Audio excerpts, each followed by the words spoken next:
Baik, assalamualaikum semuanya. Izin perkenalkan diri, nama saya Muhammad Syamsa dengan NIM 2023-3115. Hari ini saya akan mempresentasikan analisis berjudul AI dan Ancaman Keamanan Siber, Perbandingan Kesiapan Indonesia dengan Dunia, mengacu pada laporan WEF Global Cyber Security Outlook di tahun 2026. Baik, data global peran AI di keamanan siber memasuki tahun 2026, AI menjadi variabel pengubah terbesar dalam dunia siber. Laporan WEF tahun 2026 mencatat 94% ahli sepakat AI mengubah total peta keamanan siber. Namun 87% melaporkan bahwa kerentanan baru akibat AI justru meningkat tajam sepanjang tahun 2025. Ini membuktikan AI adalah pisau bermata dua yang nyata. Lalu masuk di slide ketiga, lonjakan serangan siber di Indonesia. Di Indonesia, krisis ini jauh lebih ekstrim. BSSN mencatat lonjakan serangan siber nasional yang luar biasa drastis sebesar 714%. Dari 609 juta serangan di tahun 2024 meroket menjadi 5,5 miliar insiden sepanjang tahun 2025 dengan 83,86% diantaranya berbasis malware. Pertahanan konvensional kita sudah kewalahan menghadapi otomatisasi penyerang. Lalu berikutnya ada slide keempat yang akan dibahas. Jadi ada empat agenda utama yang saya bedah. Yang pertama itu cara kerja ancaman siber berbasis AI. Kedua ada analisis teknik serangan defect melalui kerangka Metri Attack. Ketiga ada studi komparasi kesiapan regulasi lintas negara. Lalu terakhir rekomendasi strategis untuk Indonesia. Masuk ke slide kelima, ada AI, alat bantu atau alat serang. Ancaman siber saat ini digerakkan oleh dua teknologi. Pertama ada AI generatif yang mempermudah peretasan psikologis melalui pemalsuan audio visual yang sangat mulus. Lalu kedua ada AI agentik yang mampu mengotomatisasi rantai serangan secara otonom tanpa supervisi manusia. AI kini dipakai untuk bertahan sekaligus, melancarkan serangan masif secara bersamaan. Lalu masuk ke studi kasus. Di sini saya mengambil dua studi kasus nyata. Yang pertama ada kasus deepfake Prabowo, lalu kedua ada spionase agentik AI. Saya memberikan dua spektrum insiden nyata tahun 2025. Jadi di ranah domestik terjadi kasus deepfake Prabowo berskala penipuan finansial massal. Serangan rekayasa sosial ini menyebar cepat lewat media sosial dan WhatsApp hingga memakan korban di 20 provinsi di Indonesia.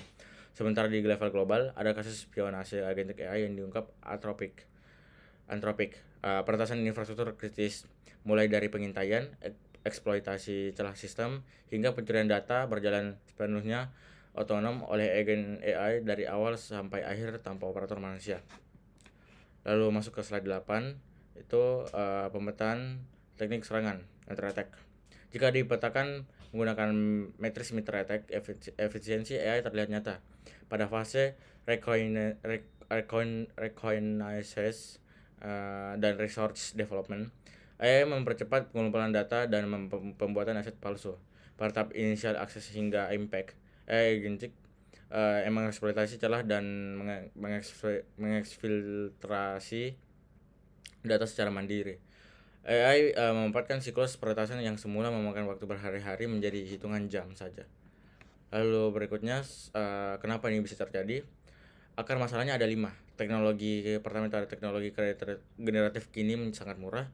Lalu kedua ada literasi digital publik masih rendah.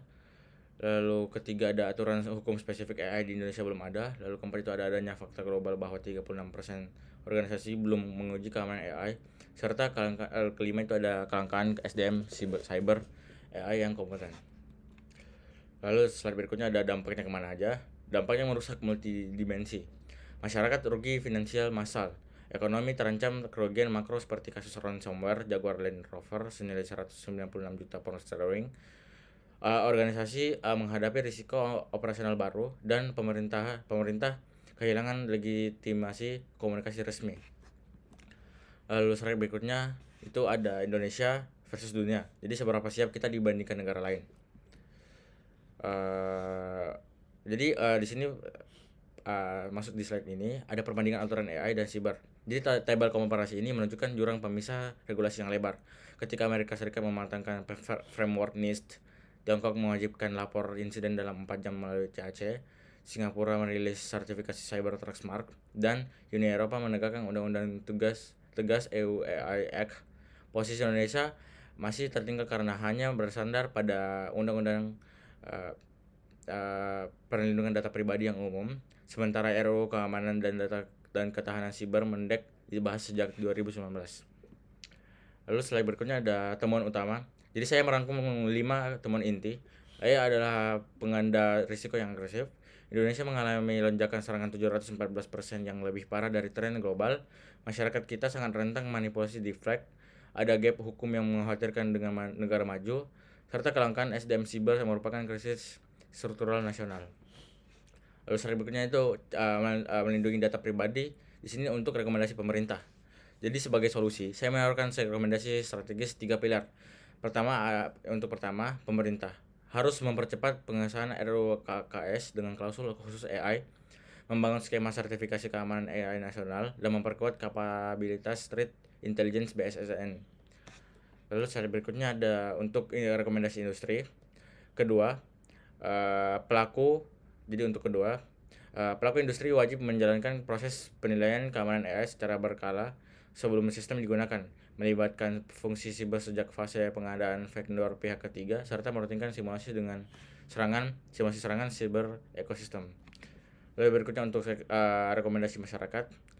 Jadi masyarakat harus membudayakan verifikasi informasi berlapis, tidak gampang percaya pada konten video yang meminta transfer uang, serta aktif melaporkan konten defect mencurigakan ke aduan resmi BSSN atau Komdigi.